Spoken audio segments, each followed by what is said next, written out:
Hey everyone, I miss you guys, and I thought I would get on here and share a children's church story and activity with you.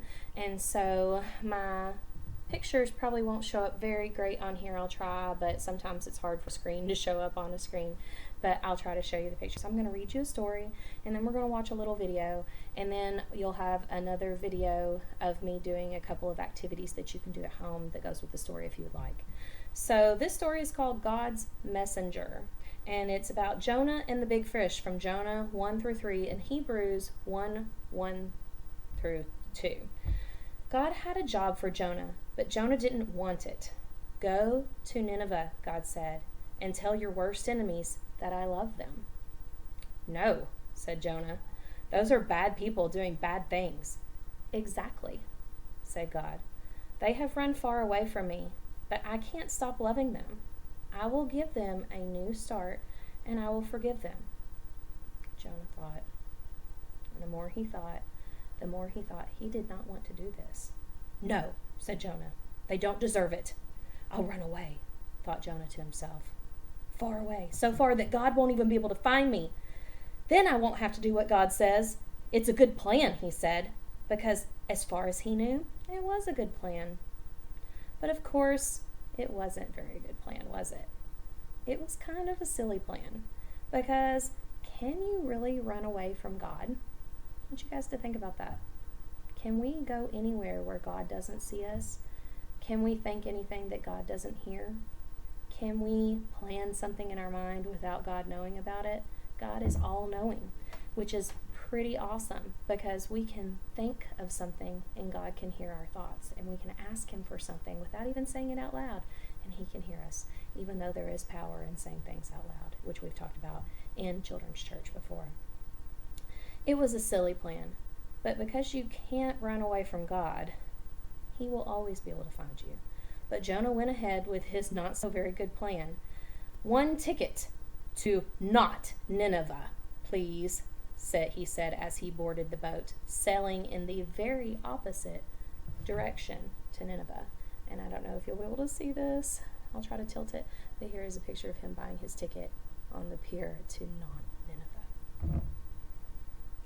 Well, it wasn't long before a fierce wind blew and the boat started to lurch and pitch and roll, and everyone started turning green, and Jonah sat bolt upright in his bed. You see, the first thing that went wrong with Jonah's not so very good plan was that God sent a big storm after him.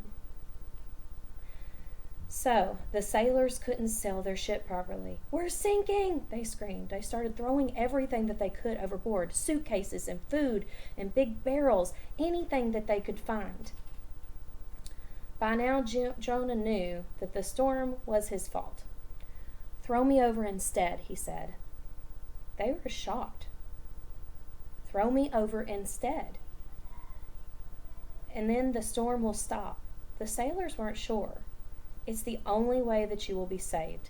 And they didn't want to do it, and they were confused, and they kept throwing other things overboard because they didn't want to throw this man over. It didn't make sense that the storm would stop as soon as they were thrown over. But finally he convinced them. I ran away from my God, and my God is trying to find me and send me a message. If you throw me over, the storm will stop. So 1, 2, 3, and splash. See if you can see it.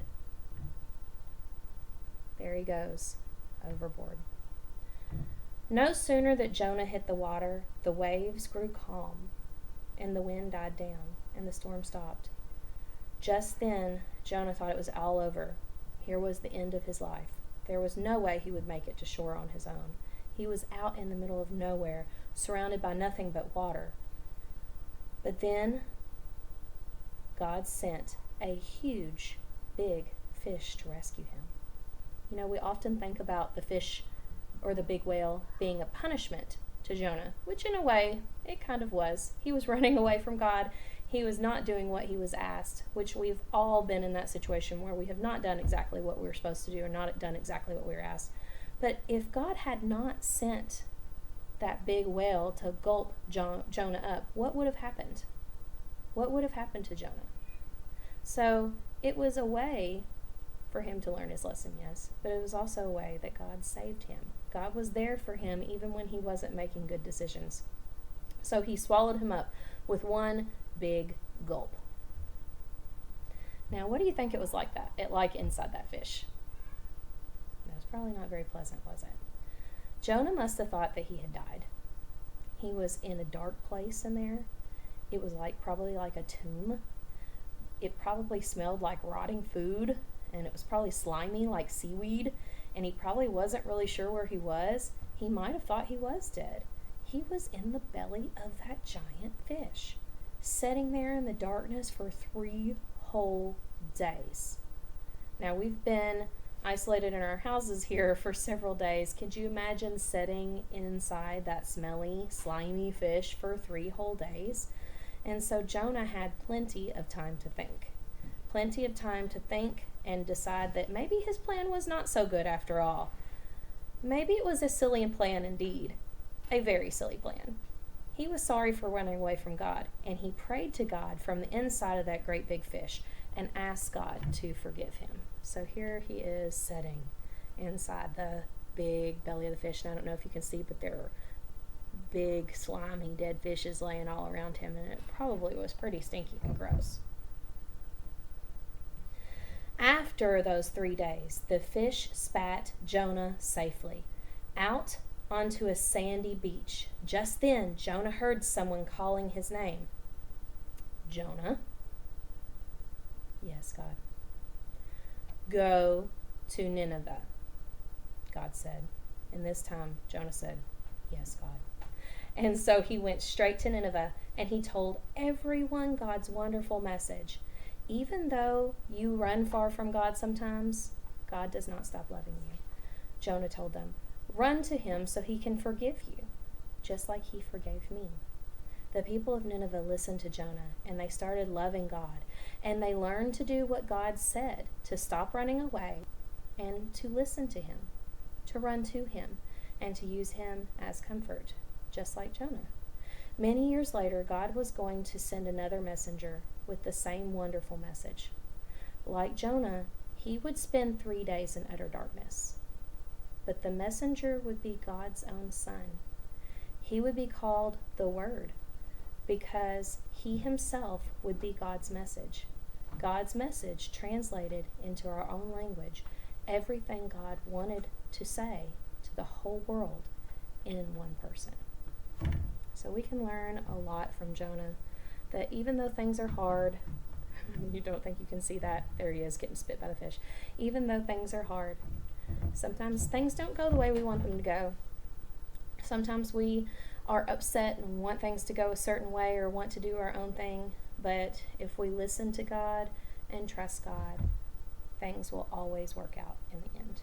Now, that story was from a Bible storybook that I like a lot, and it is called the Jesus Storybook Bible.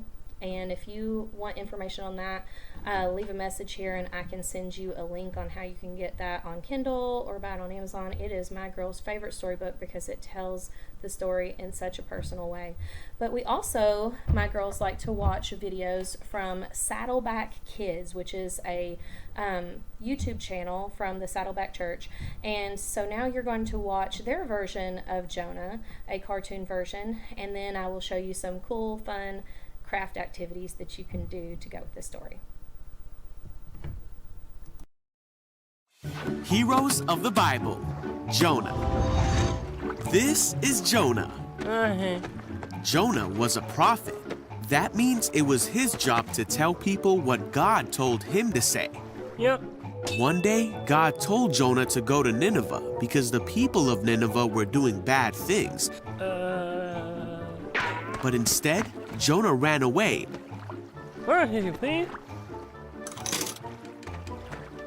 And went to the port to board a ship, going the other way.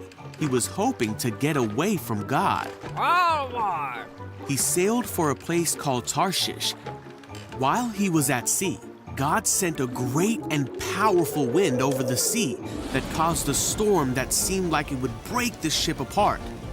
Fearing for their lives, the sailors tried everything they could think of to save the ship. Meanwhile, Jonah was sound asleep. So the captain went down and said, "How can you sleep at a time like this? Get up and pray to your God. Maybe he will help us." Then the crew figured out that Jonah was the reason for the storm. And they asked him, "Who are you? Why is this happening to us?" Jonah told them who he was and that he worshiped the one true God who made the sea. Then he told the sailors to throw him in the sea so the storm would stop. No, why? The sailors still tried to escape the storm, but it was no use. So they asked God for forgiveness and threw Jonah into the sea. The storm stopped at once. Whoa! The sailors were amazed at God's power and they vowed to serve him. Now God sent a great fish to swallow Jonah. Great. And Jonah was inside the fish for 3 days and nights.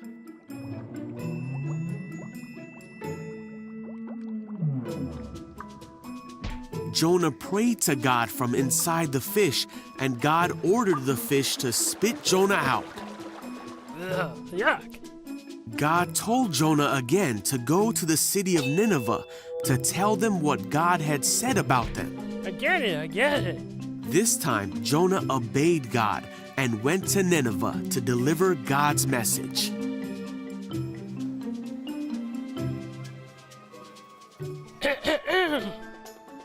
The people of Nineveh stopped doing bad things and turned to God. They were saved because they listened to the message that God had given Jonah.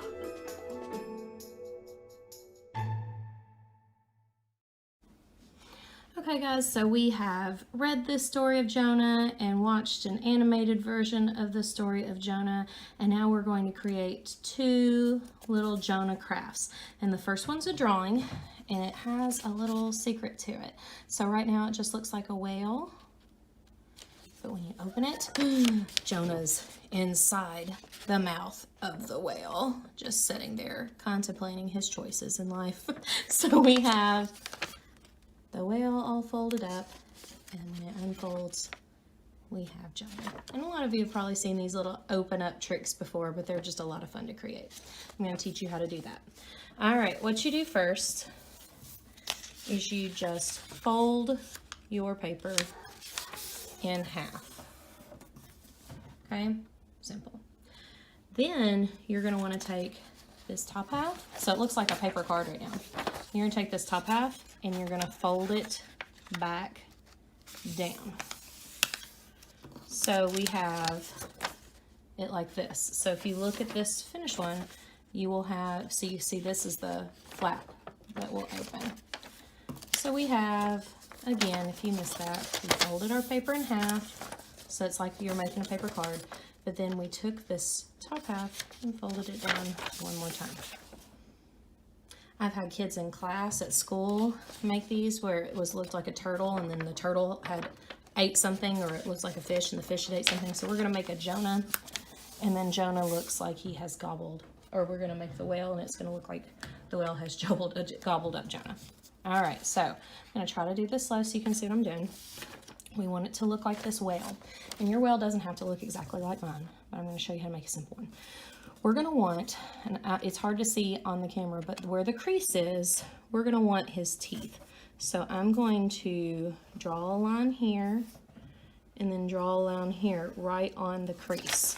So right on the crease, I have a line where it's going to be his mouth on both sides. Okay.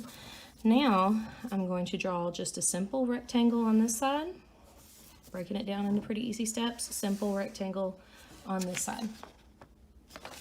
Now, we're going to make his big old teeth.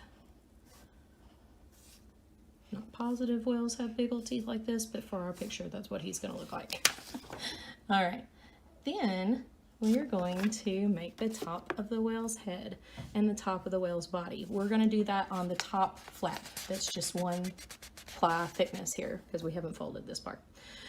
We're going to go up and down like a rainbow arch, make a little loop up like a little letter U, and out And then we'll just kind of bring his tail down like that. So again, it was rainbow arch, down, letter U, up, swiggly line in. Now, if we have room, we can make a little blowhole with water coming out here. I had a little bit more room on this one, so I did a little bit of that. Now on the bottom, similar, we're going to go down, curve. I'm going to stop right there so I can make a fin, and it's just like a tall, skinny letter U. And I'm going to go in a little bit, back out, and I'm going to connect it to where my whale was. So right now it's just a whale drawing with big old teeth, just to add a little bit of comedy to the picture. Now I'm going to draw an eye. I can make this eye as fancy as I want, make it look like one of those cute little cartoon eyes, or I can just make it a plain eye. Give him little eyebrows if I want to, make him look like a cute cartoon. And then I'm going to open him up. Now, if you see on my finished one, the tail is going to look extremely long and the mouth is going to look extremely wide, but that's okay.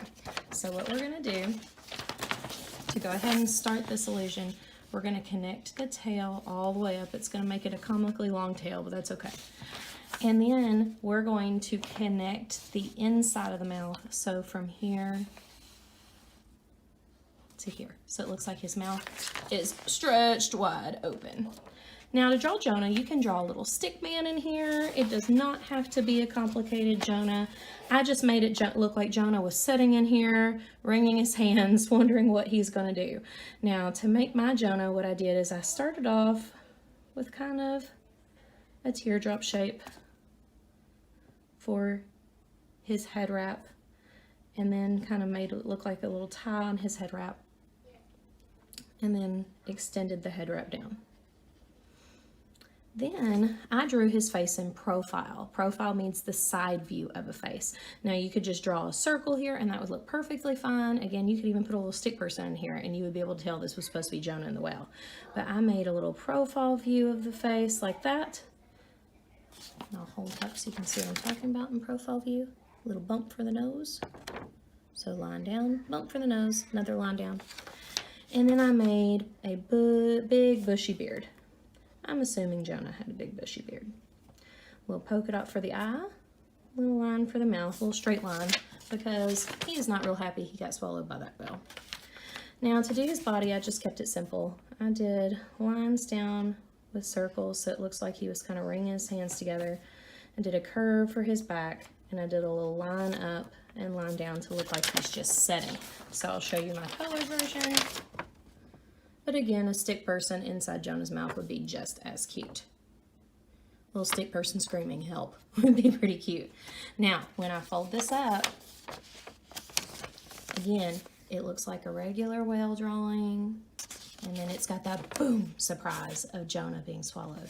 Another fun thing you could do for a Jonah craft, I chose to do the paper one because most of us have some paper laying around the house somewhere. We might not all have clothespins, but if you have a clothespin, here's another fun one you can do. And how you do this is you take your clothespin and you measure it. So you draw a line the length of your clothespin. After you draw a line the length of your clothespin, that's where the clothespin's going to open. You draw the top of your whale, just those same steps that we just went through. The bottom of your whale. You can draw water coming out if you want of his top. You can draw the teeth if you want, or if you don't want teeth, that's fine. And then you would color that in and cut it right down that middle line. You would glue the top portion to the top of the clothespin, the bottom portion of the bottom of the clothespin, and then when you open up his mouth, I put a little sign that says help, so you can tell this is supposed to be Jonah inside screaming for help. So those are two fun little crafts that you can do to go with this Bible story to help kids remember the story of Jonah and the whale. So I hope you guys try them. If you do make some of these at home, share them with us. We'd love to see them. We'll see you next week with another Bible story and another activity you can do. Bye.